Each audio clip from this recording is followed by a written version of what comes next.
Энэ удаагийн дугаар их онцлогтой эхэлж гин гэж бодож байна. Бид хоёр өнөөдөр уулзаад гэрээсээ энэ удаагийн дугаараа бичгээр шийдлээ. Тэгээд сэтгэл готрлын талаар, сэтгэл готрол бас магадгүй бичмээр зүйл муу юм уу, юу юм гэдэг талаар ярилцъя гэж бодлоо.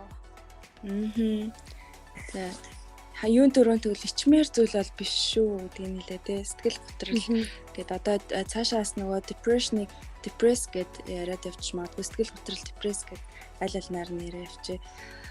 Олон хүн өртдөг те маш энгийн гэж хэлж болох зүйл байгаа.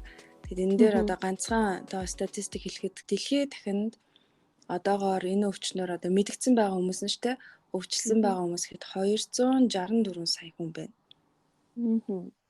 Зөвхөн одоо эмнэлэг дээр очиод онцлуулах ч юм уу эсвэл терапи хийлгэж байгаа хүмүүсийн тоо байгаа шүү дээ. Өөртөө бас мдээгүй цаана нь хэдчнээ сая хүн байхыг бол үгүйсэхгүй тий. Онцлуулсан байгаа нь тий. Тэгээд Германы бас юм юу байт юм лээ статистик ханаад хүрдэг ш бид нар нэг өөртөө бол зоолтой нэг удаа л хүрчээд байдсан шүү дээ. Тэгээд Германд бол ханаад хүрдэг шиг юм олон тохиолдол байдаг. Цаашлаад Германд дангаараа 100 хүн тутам юм биш те 16-аас 20 амьдралдаа хамгийн багадаа нэг удаа депресд орсон байдаг гэсэн судалгаа байлаа. Зөв.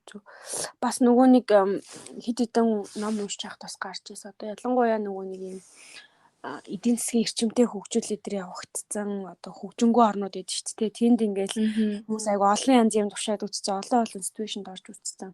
Төгсөл ингээ бүр өсвөр наснаас нь эхлээд ингээд нөгөө сэтгэл хямрал эхэлждэг тий.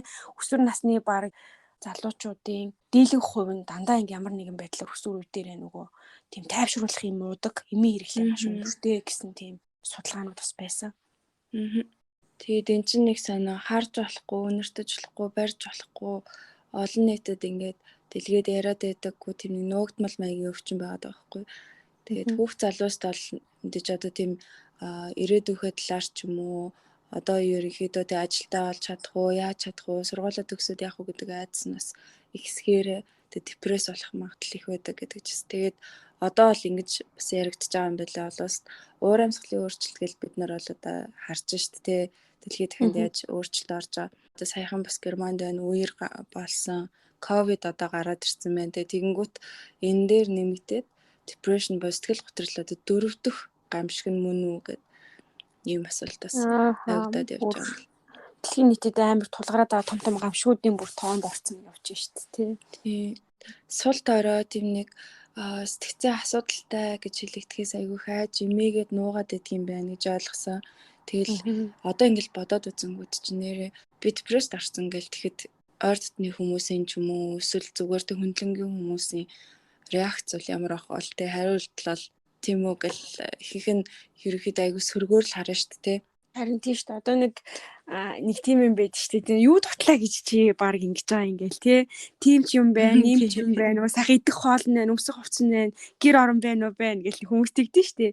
Юу дутлаа гэж чи баг ингэж байгаа ингээд тэгдэг. Гэхдээ энэ хүний одоо юм сэтгэл дотор болж байгаа зүйлийг бид нэр ингээд онгичоод одоо түрүү хэлж штэ үнэрлэж амталж чадахгүй харж чадахгүй юм чинь дотор нь юу болж байгааг бол мэдхгүй биднэрт магадгүй ингээд бүх зүйл байгаа ч гэсэндээ цаанаа бас хүний сэтгэл дотор ямар нэгэн байдлаар одоо шаналлах ч юм уу готрох мэдрэмжүүд бол угаасаа байж байдаг. Яагаад гэвэл бид нэр амьдарч байгаа хүн л юм чинь мэдрэмж бол угаасаа байж байгаа штэ тий.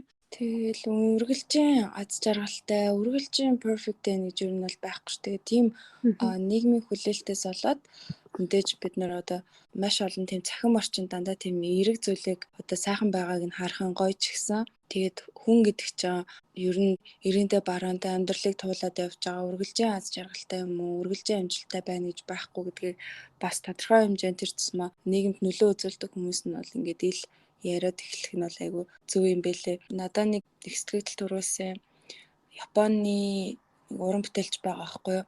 Яёй Кусама гэдэг Polka Dot гэж хэлдэг цэгүүдээр юм бүтээл тойрогдаг. Тэгээ маш том ингээд үзэсгэлэн музейнууд ингээ гаргацсан байгаа байхгүй юу? Одоо сүүлд гэхэд Берлинд амжтай үзэсгэлэнгээ гаргасан. Берлин хотод Токиод болохоор өөр юм гэсэн бүр тийм хувийн музейтэй. Тэгээд хамгийн сонирхолтой санагдсан нь болохоор одоо 70 оноос хойш өөрөө тийм сэтгцэн тийм эмнэлэгт одоо клиниктэй эмнэлэгт хөвтдөг өөрөө анх тэнцэнэ бай гэдэг шийдвэрээ гаргаад тэгээд одоо хүртэл тэндээ байдаг. Тэндээсээ тийм бүтээлээ тойрвож гаргадаг юм нэртэй уран бүтээлж байгаа. Тэгээ гадаа ингээд жирийн орчинд ингээ байхаараа ерөнхийдөө хий хардаг, айдаг, тавгүй байдаг. Ерөнхийдөө нэлээд тийм хүчтэй сэтгцийн бас өөрчлөлтүүд байдаг учраас тайван байгаа тэр орчиндоо тийм дэмлэгтэй бол өөр ингэсэн тийм урдлантай ингээд тэр нь өөрийнх нь терапи буюу эмчилгээний арга гэж хэлсэн юм мундаг одоо депрессигээ эргээд тэгээ том уран бүтээл, креатив зүйлд хүргэлцэн байна. Одоо тийм нөгөө нэг бас яг тийм тав тухтай бүс гэж мэдээж бас байгаа л бахал та тий сэтгцийн асуудлууд. Одоо тэгэхэр чин саяны жишээгээр хэлж байгаа уран бүтээлч бол тодорхой хэмжээний нөгөө айц түгшүүр гэдэг юмтай шүү дээ тий. Тэгээ энэ дээр нөгөө нэг юу санаанд орж ийн л да нөгөө Shawshank Redemption гэх кинод чи Shawshank-ийн шонгоос орсон. Тэрэн дээр нөгөө Brooks гэдэг нэг номын сан чи үгэн байдэн шүү дээ. Насаараа шонгосон. Тэгээ тэр нь яг ингээд гэр орон шиг санагдцсан. Энгийн нийгэмд гараад чөлөөлөгдөөд ингээд гарсан чи ингээд ганц өдөрч баг тэстэггүй. Тэгээд ер нь бол тэнд байж чадахгүй ингээ мэдэрдэг хэсэг гардаг тий Brooks бас хэрэгээ. Өрөвдмөр. Тий тэр айгүй өрөвдмөр хэсэг. Тэгэхээр энэ дээр бас яг тэр санаанд орж байна. Яг үнэ. Одоо олон уран бүтээлүүд дээр нь гардаг да. За тэгээ бидний мэддэг одоо мэдээж нөө Vincent van Gogh гэн тий Van Gogh бол бас энэ чиглэлд одоо тодорхой хэмжээнд хүмүүст нэлээд сайн ойлголт өгсөн хүн гэж бодоод байгаа байхгүй юу? Одоо депресд ингээд орцсон байсан. Мөртлөө маш юм мундаг бүтээлүүдийг тойрвсан. Ингээ эргээ бодохоор одоо сүулт л үүссэн зүйл биш байгаа даа. Тэгээ би судлаа л да. Ерөнхийдөө энэ хизээнээс гаралтай одоо өвчлөл юм бэ? Депрессийг ер нь яг өвчлөл гэж нэрлэдэг байсан юм уу гэд хараад үзсэн чинь бүх цаг үед ер нь байсан. Ер нь хүн үүснээс хойш тэгэл тэ нийгэмснээс хойш тэрсэн мө бүх цаг үед байсан. Дандаа өөр нэршилтэй байсан гэд. Тэгээд ер нь нэг депресд орсон хүмүүсийг тийм нэг меланхолик хүмүүс гэж нэрлэдэг байсан үеэс 18 дугаар зуунд бол одоо маш том нээлт хийдэг. Тэгээ жоохон гаж юм шиг те нэг бусд хүмүүсээс жоохон ондоо тийм хүмүүсээс депресд орсон.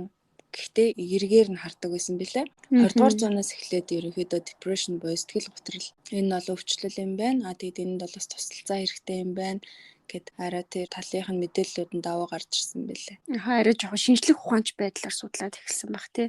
Энэ дээр нөгөө нэг Sigmund Freud-ийн онолууд айгүйх байдаг талаар би бас уншижсэн.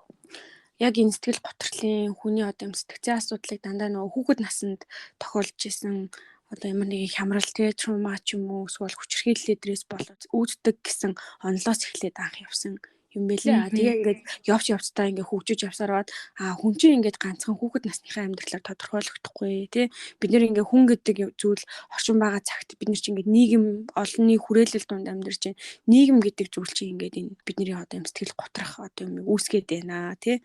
Тэгээ ингээд нийгмээ дагаад бас ингээд сэтгэл зүйн асуудлууд одоо ингээд өөрчлөлтөд байд юм байна л та. Ер нь ингээд ажиглагдаж байхад одоо юу гэдгийг өнөөдөр ингээд хүмүүс сошиал медиагаар өөрийгөө бусдад харьцуулаад хямарж байгаа бол одоо магадгүй сошиал медиа гэж зүйл хөгжөөгүй хасан үед бол ингээд жижигхэн хүрээлэлтэй л харж одоо жишээ нь хямран штэ тий бид нар чинь нэг ингээд хүрээлэн зөвхөн 10 жилийн ангийнхныгаа л таньдаг ч юм уу хаа байсан дэлхийн нөгөө буланд байгаа хүнийг танихгүй гэх мэтчлэн ингээд илүү томорсон. Тэгэхээр ингээд хүн байгаа цагт угаасаа нийгмийн шинжлэх ухаан гэдэг зүйл чинь өөрөө хүн байгаа цагт ингээд хувьсан өөрчлөгдөж идэг болохоор одоо магадгүй ирээдүйдээ сэтгэл готрал гардаг шалтгаанууд зүйлүүд ч гэсэн юмнууд дагаал өөрчлөгдөж авах байх. За тэгвэл ингээд сэтгэл гутралын шалтгаанууд гээд нэг зүйл гараад ирлээ. Одоо яг өнөөгийн нийгэмд ч юм уу бид нэр яг юунаас болоод ингээд сэтгэл гутраад хямраад байгаа юм бэ? Ямар шалтгаанууд байгаа юм бол?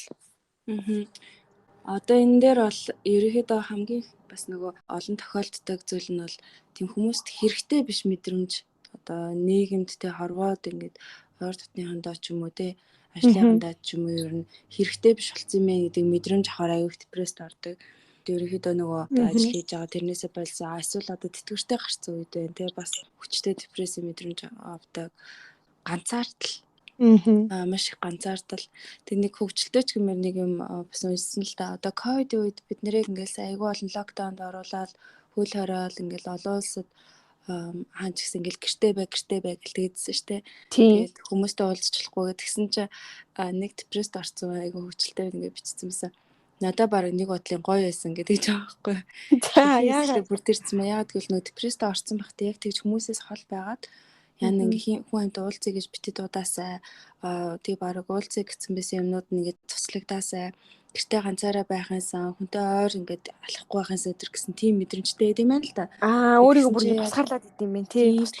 Тэр нь бүр яг ковид үед бараг хүлээн зөвшөөрөгдөд нормал болсон чинь хүн болгон тийм ситуацид орсон чинь баг айгу гоё мэдрэмж төрөөд гэхдээ удаан тэгж байх юм бол ер нь л бас галзуурна гэд тэр бол амар хөвгчлээ санагдсан нэрээ л нэг тийм байсан да тий. Миний мэдэрч байгааг та нар мэдрээрээ. Тэгж тиймэрхүү юм болсон юм л та.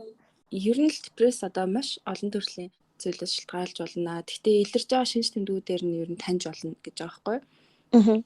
За тэгэхээр тэр нэг ер нь бол өглөө ингээд нэг сэрчээд ерөөс ингээ орноосоо босохгүй өдөр болгон штэ. Гэхдээ орноосоо босохгүй юу ч хиймээргүй санагдах. Одоо заримдаа ядарсан өдрүүдэд зөвхөн биш шүү.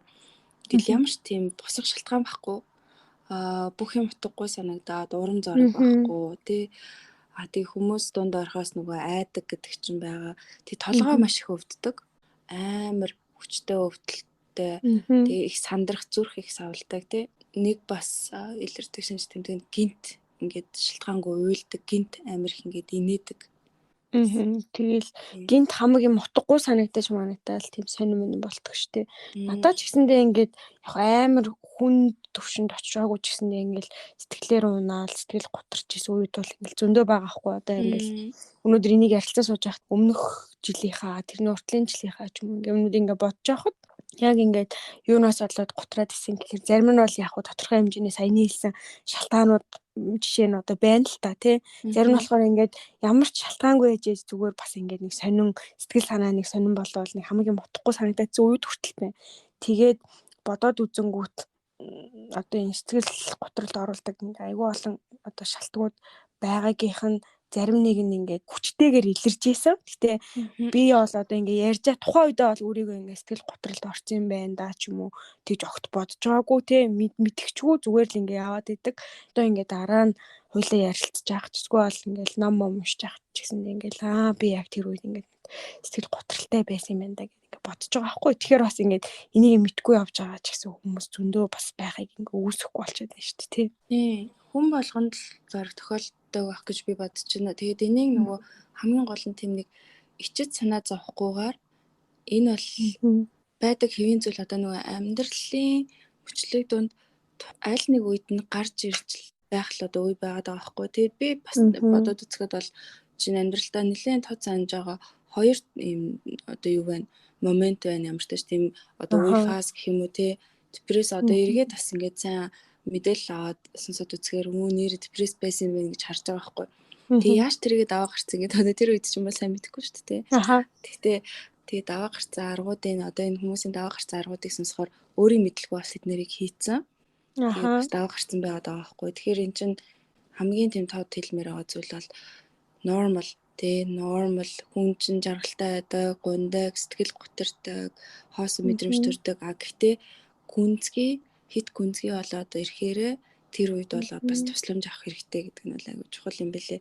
Айгүй цочмог ууртай болдог. Бас тэгээ зарим хүмүүс тэрийг одоо ааштай хүн, ууртай хүн эсвэл одоо ингээд сонин мэдрэмжгүй ингээд үед тий реакц гаргадаг хит их инээдэг, уйлдаг, мөлдөг ч юм уу тий.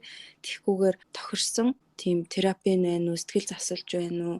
Тэрийг бол одоо бас тохирсон үед нь авч явах хэрэгтэй юм байлаа. Тэгээд энэ дээр мэдээж тайвшруулах юм бас орж ирнэ. Тэгээд энэ дээр бол чиний бодлыг сонсъё.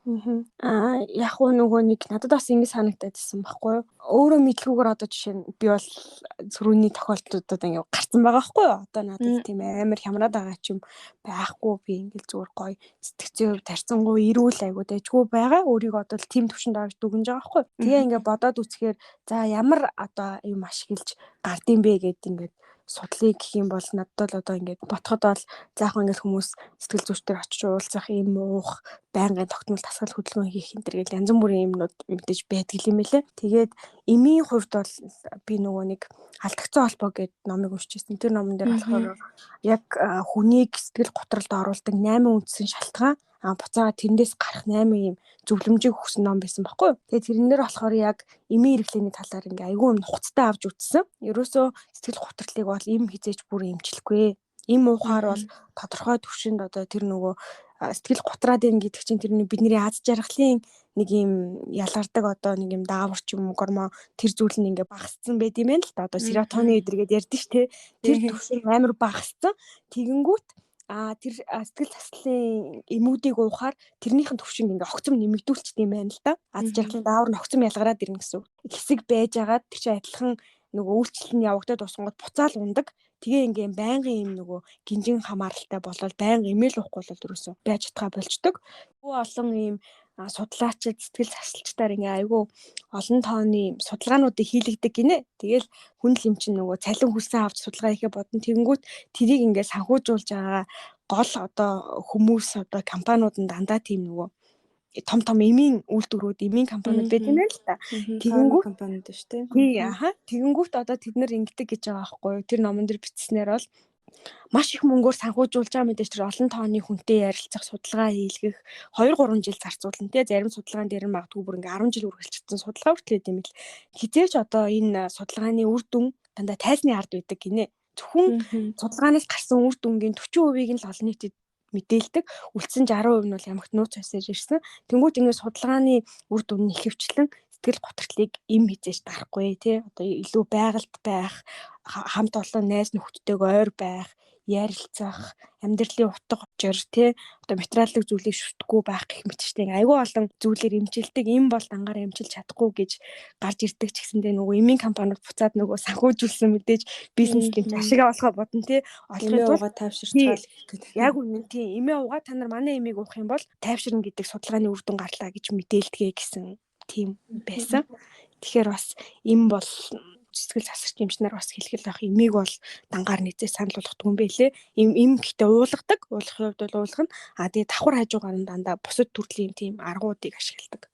Тийм яг үнэ сэтгэлийн засах, сэтгэл зүйчтэй уулзах цагууд хүртэл ингээд гаргаад идэг ш. Тэгээд тэр им бол мэдээж маш богино хугацаанд л хэрэглээд одоо бүр үнэхээр болохгүй байгаа бол чиний хэлдгээр өөр эмчилгээтэй хавсарч ирж байгаа бол бас үр дүнтэй байдаг тийм туршлагууд байлээ. Сэтгэл засалчтай уулзаад гэснээс би одоо нэг найзынхаа зөвшөөрөлтөөр өөрийнхөө тухайн чи ярьж болно гэдэг зөвшөөрөлтөөр нэг туршлагыг хуваалцах гэж байгаа байхгүй. Одоо за гоё юм биш үү? Тэг яг бодож зөвшөөрлөө өгсөн амар баяртай байгаа. Тэр найзын маань одоо нөхөртөө хамт сууж аваад надад туршлага ярьж байгаа байхгүй.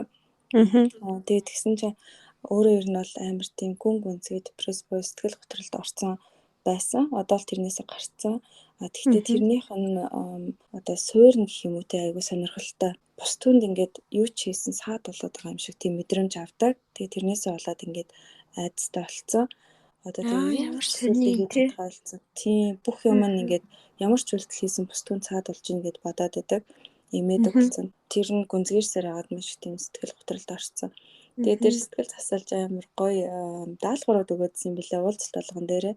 Тэгээ нэг даалгавар нь асан чинь одоо нөхөртөөгөө хамт ингээд амар гоё гоё ресторанд ороод тэгээ заавал тэр ресторанных нь ширээний бүтээлгийн цав цагаан байх хэвээр. Тийм нөгөө даавар цагаан гэдэг чинь тий юу болох гэдэг цав цагаан байх хэвээр. Тэгсэн чинь өөр юу ч захиалахгүй зөвхөн нэг хундаг тийм улаан дарс захиалах хэвээр. Тэгээд тэрийг ширээнийхэн бүтээлгэн дээр хасгана. Oh my god. Тийм. Тэгээд нөгөө хоёр заахтай очивол тэгэл суусан бүрс чадахгүйсэн гэж байхгүй. Яаж ч гэсэн тэгээ энэ болохгүй буруу гэдэг мэдрэмж нь амар хүчтэйсэн болохоор бүтэн цаг тэнцээ одоо нэг класс байнтаа суусан байгаа байхгүй. Тэгээд санаа зовоод хийж чадахгүй суугаад ах юм биш тий. Тэгээд сүултээ нөхөр нь ингээ бүр үгүй одоо чи наадхаа хасгаад өгөөч гэж бүр шахсаар байгаа цагийн дараа асгуусан ба. Тэгээ асгачаад хамгийн гол нь араас нөгөө уучлалт гоохгүй мэн л да. Ингээд сонсоход амар онцгүй эвгүй санагдмаар юм шиг мөртлөө тийм бол эмчилгээ болох гэдээсэн. Тэрийг хасгаад уучлалт гоохгүйгээр ингээд асгарчлаа. Ингээл тэ зөвхт тэгж хэлчихэл тэгэл төлбөрөжл гараа явах нь өөрт нь маш их тийм тайвшрал одоо чөлөөлж байгаа юм шиг тийм мэдрэмж өгөх ёстой байсан учраас тэрийг хийсэн билээ. Тэгээд амар сонин тийм эвгүй мөртлөө гоё мэдрэмж төрсөн гэдэг байгаа байхгүй юу? Банк хийхийг бол зөвлөхгүй мэдээж тэ сонсож байгаа юм тий. Тэгэхээр энэ сэтгэл нь сонин арга хэрэгэлдэг юм. Гэтэ айгүй сонин юм байна.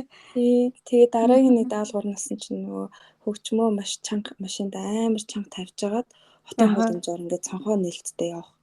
Тэг хүмүүс яаж чарж байсан тоохгүй байх. Бусад хүн өөрийг нь юу гэж бодох бол гэдэг мэдрэмжийг одоо игнортох гэж штэ тий. Яг үнэ. Тэгээ байнгын тэр бид нар ч одоо тийм хүмүүс юу гэж бодох бол гэдэг энэ мэдрэмжинд амар одоо дарамт гэх юм уу тий амар их өртгцэн. Тэндээс нь тэр хүний хувьд болоод ичрэхээ бүр гүнзгий тэр нь готрол хүртлээ ингээд сэтгэл готрол хүртлээ шингэсэн байгаа учраас тэрийг одоо баг багаар эдгийх гэдэг штэ тий. Тийм байна. тэгээд мэдээж нийгэм тэгж бие авч яв гэсэн үг биш л дээ тий. Тэгээд тэр хоёр надад ярьжсэн. Хамгийн ингээд сүүлийн нэг даалгавар за одоо яг болио болчлоо. Ер нь бол энэ хэмжээнд бол хүмүүс цаад болж байна гэдэг гэж бодгоо болоод тайвширчлаа, болчлоо. Тэр мэдрэмж авсан тэр даалгавар нь бол чихмэл юм тоглоом байдаг шүү дээ. Одоо тоглоом нохоо байгаа байхгүй юу? За бид нар бол бамбруу шиг нэрлэдэг. Бүгдийг нохоо шиг бамбруу. Одоо тий яг гэрэн цэцээр амтан шиг нөгөө чихмэл нохоогоо гадуур ингээд хөтлөөд яв гэж байгаа байхгүй юу? Яг өөрөө нохоо шиг тий авч чад тэгээд метронд ороод ингээд бүр метронд ч олон хүнтэй шүү дээ. Тэгээд метрон дотор ороод ингээд аваа яв гэ. Тэр даалгаврыг бол хийгээгүй лээ. Тийм хийж гүйцэлдэлээгүй. Гэхдээ өөртөө тэр үед яг ямар мэдрэмж авсан хэрэг нөхрөн ч гэсэн тэрийг амар ингээд тод санаад яриад байгаа байхгүй. Тэгэл тэр моментод битээр давцсан байна. Тэ ерөнхийдөө бол давцсан байна. Одоо ерөнхийдөө өөрөө ямар ч үйлдэл хийжсэн бусд хүн санаа зовхоо гэж бодхоос илүү би энийг хиймээр байна уу? Энэ надад хэрэгтэй юу гэдгээ боддог болсон ингээд эхнэрээр айгу бахархаж ярьжсэн. Тэгээ тэр надад амар гой санагдчихсэн. Тийм байна. Өстой гой үнцгөөш тий. Үнэхээр би өөрөө яаж юм бэ? Угаасаа ингээд альва нэгэн хувь хүний асуудал чинь цэвэр ингээд өөрийгөө ойлгохоос л эхэлж байгаа тий. Сэтгэл готрол дээр ч гэсэндээ энэ зүйл маань дахиад яригдчихэж шүү дээ. Би яг ямар мэдрэмжтэй мэдрэмжүүдээ хүлээн зөвшөөрөх хэрэгтэй бас байх нь ер нь айгу тийм сонирхолтой зүйл байгаа. За одоо тэгэхээр бүр нэг амар сүрэг тэр нэг имиж сэтгэл готрол depression гэхээр амар айц сүрэгтэй одоо юу гэдэг нь J.K. Rowling Harry Potter-ыг бичсэн зохиолчийн зохиол дээр гардаг шиг тэр одоо дементруудыг төлөөлүүлж өөрөө хийсэн байгаа байхгүй. Дементрууд бол ерөнхийдөө тэр depression юм а гэдэг талаас нь илэрхийлээ гаргасан. Тийм үү. Тэг чи нөгөө нэг нөгөө хамаг байдаг аз жаргалтай дурсамжуудын сороод залгаад идэх штэ тий. Тэг хүчгүй болгоод унаачдаг штэ. Тийм. Тэр дементруудаар төлөөлсөн тийм нөгөө аимшигтай зүйл байлаа ч гэсэн тэрийг бол тэгтээ бас даваад гарах боломж байна. Орчин үед бол ер нь эдгэж болдог болсон гэдэг энэ мессеж айгүй чухал юм байлээ. Тэгээ яаж удсан ганцаараа бол энийг туулах гэж үзэж болохгүй. Ойр дотны хүмүүстэйгээ бүр өглөө босвоод явмааргүй байсан ч гэсэн бүх юм утгагүй санагдсан ч гэсэн заавал юм хамт хий гэж байгаа байхгүй. Ямар нэг юмыг одоо тэг хобби ч юм уу заавал тийм нэг сатаарах зүйлийг хамт гарч хийх хэрэгтэй. Зүгээр л өдөржин Netflix үзээд ч юм уу тэгэл кинонуудаараа үргэлжлүүлээл ингээл өөрийг тайвшруулах гэх биш. Хүмүүстэй хамтарч ингээд багаар юм хийгээд тэр цагаа нэмжий гэдэг юм билээ бас depression-аас гарч болно.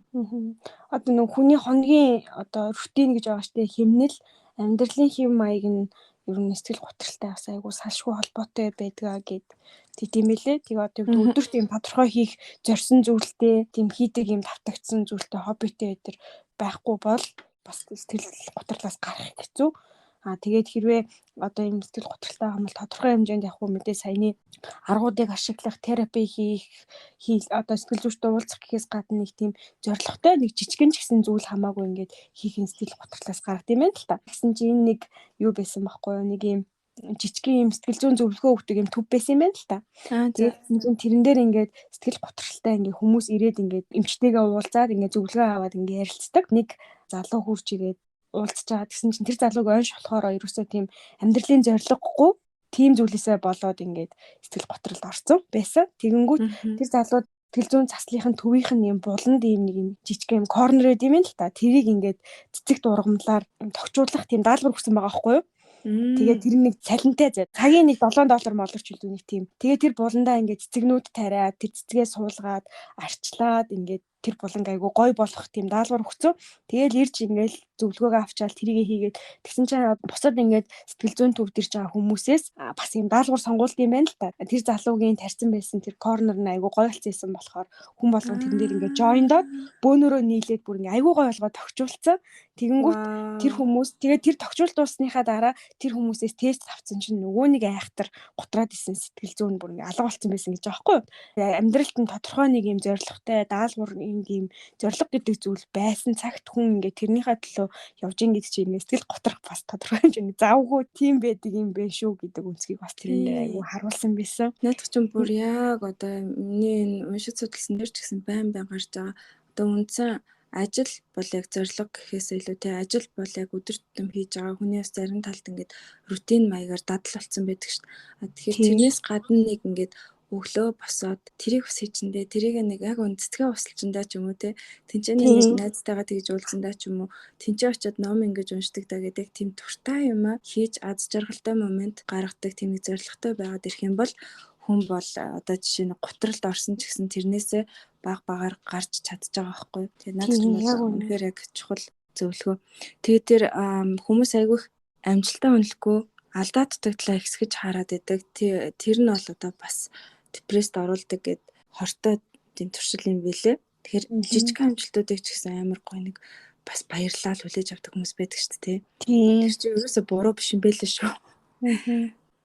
Тэр бас чухлаа. Тэгээ бас нөгөө нэг хит их эерэг зүйлийн дунд бас одоо эерэг зүйл ихсгээрээ буцаад сүрг болдог гэдэг штэ тий.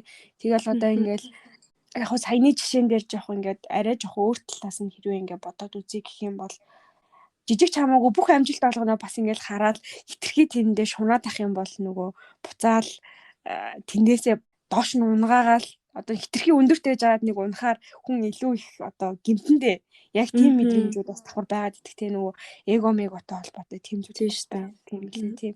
Тэгэхээр өстой яг олон талтай энэ дээр бол гэтээ алдаа дутагдлаа ер нь хэсгэж харах бол айгуу дими гэж санагдаад байдаг. Мэдээж одоо анализ хийгээд өөрөө за би энэ дээр нэг дараа сайжирч идэ гэж бодох зүгээр ч гэсэн хитрхи их тэгээ өөрийнхөө хүн чинь хамгийн амар хүчтэй шүүмжлэгч нь гэж хэлдэг шүү дээ. Тэр бол бас нөгөө талаас айгуу дими юм билээ. Одоо бидний мэддэг дуучдаас тэгээ уран бүтээлчдээс гэх юм бол нөгөө Billie Eilish, Justin Bieber, Lady Gaga эднэр бол бас маш их нэрд гарсан. Тэгээд Justin Bieber бол жишээ нь багтаа их нэрд гараад гинт нэр хүндээ алдаад тэрний дараа хүчтэй тийм депресд орсон байдаг тий. Billie Eilish бол одоо жишээ нь өөрөө бол депресс гэдэг зүйлийг мэднэ, сэтгэл готрол гэдэг зүйлийг мэднэ. Энэ бол хэвийн зүйл шүү гэдгийг бас харуулах гэж аягүй их тийм дуунуудаа тийм dark deep өнгө оруулж клипүүдээ ч гэсэн бас тэгж хийдэг гэсэн гэд ярьсан билээ. Тэгэд өөрийн чадвартай тийм эргэлздэг, ганцаарддаг ингээд өөрийн чадвараасаа ичдэг тий тусламж хүсгээс айдаг байдал бол ер нь сэтгэл готролд хүргэдэм байна гэсэн тийм дүгнэлтэнд хүрсэн. Тэгээ бас нэг сонирхолтой нэмэт хэлмээр зүйл нь хүмүүсийг айгүйх инээлгдэг аз жаргалтай харагдаж байгаа хүмүүс өөрөө хамгийн их готролд орсон байдаг. Одоо комедианууд байна тий олон улсад бас комедианууд айгүйх сэтгэл готролд орсон байдаг. Гэхдээ тэрнийгээ тайзан дээр гараад комедигаа яриад хүмүүс инээлгэх үедээ тэр аз жаргалтай моментаа мэдэрч өөрөө тэр нь өөрийнх нь сэтгэл засал болдог одоо терапи өөрийгөө эмчлээд явах юм шүү дээ. Тийм чигэж явдаг, балансаа олдог гэд бас тийм мэдээлэлтэй танилцсан сонирхолтой юм байлээ шүү. Харин тийм бай тий. За тэгээд ер нь төгсгөлд нь хэлгээд одоо сэтгэл готрол гэдэг зүйл бол одоо хинээс санаа зовоод хичээд авах зүйл бол биш тий. Түрүүний хамгийн ихэнд дурдсан судалгаа бас юм тий. Нөө ханиад адил гээд хүн болгонд бас өртдөг амьдралынхаа тодорхой нэг моментод бас өртдөг гэж магадгүй нөгөө нэг бидний бас өмнө ярьжсэн тий дунд үеийн насны хямрал хүн амьдралынхаа туршид айгүй олон хямралыг тулдаг байсан шүү дээ тий. Тэгээд нэг хэдэн байл 10-аад байсан шүү дээ 8 жилийн хямралыг тулдаг. Тэгэхээр тэрний л зүгээр нэг тэгэл аваад гарах хангалттай боломжтой бусдаа санаа зовоод авах зүйл байхгүй санаа зовоод өөрийгөө тусгаарлаад одоо ингээ ганцаараа ингээл байгалах юм бол өөрөө ганцаараа л зовно. Тийм болохоор сэтгэл готрлын зүйлүүдийг чинь бусад хүмүүстэй ярилцаж хуваалцаж бусдаас туршлага судалж ийж ер нь бол гардаг юм байлээ шүү. Тийм маш зөв одоо зөвлөгөөг яг сүлд нь хэлж гин тэр сэтгэл зүйчтэй уулзаад танихгүй хүнтэй яриад юу туслах юм гэж бодох юм бол бас буруу мэржлийн сэтгэл зүйчд бол бас их өөр чадвартай байдаг шүү. Тэгээд нэгэнд орцсноо одоо таниад авсан бол айж юм ихгүйгээр бас тодорхой тусалцаа одоо хүмүүсээс ойр дотнохоос хүсэх юм байна. Маш гоё зоригтой амьдрах хэрэгтэй байна гэж ойлголоо. Тийм. Тэгээд одоо нөгөө би бас ингэж бодчихсохгүй. За сэтгэл зүйчтэй нэг уулзаад үзчихюмсан гэж боддогхгүй юу? Хаяа. Тэгээд тэгсэн чинь манай найз бас тэгж бодсон гинэ. Тэгээд нэг юм сэтгэл зүйчээс цаг авах гад залгасан чинь би ингэ цаг авах гэсэн тэгсэн байна л та. Тэгсэн чинь юу гэсэн өдөөс нь танд ингээд ямар асуудал байгаа вэ гэж асуусан гинэ одоо ямар одоо сэтгэл зүйн асуудал танд байна вэ гэх тээ уулзалтынхаа зорилгыг тодорхойлох чинь шнэ тэр сэтгэл маань гэсэн ч юм аа надад шалтгаан байхгүй зүгээр л ямар хөө уулзаад бодсон